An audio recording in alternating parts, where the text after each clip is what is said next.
Izgovorite ove reči i oterajte nečastivog da vam napokon krene kako treba.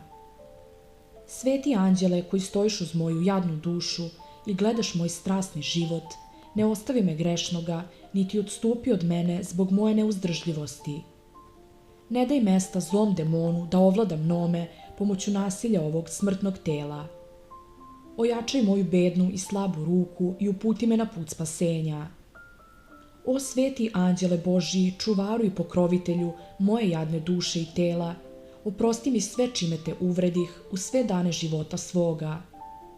I ako šta sagreših ove prošle noći, zaštiti me danas i sačuvaj me od svakog iskušenja đavolskog, da ne bih nikakvim grehom prognevio Boga, i moli se za mene Gospodu, da me učvrsti u strahu svome i pokaže me dostojnim slugom svoje dobrote.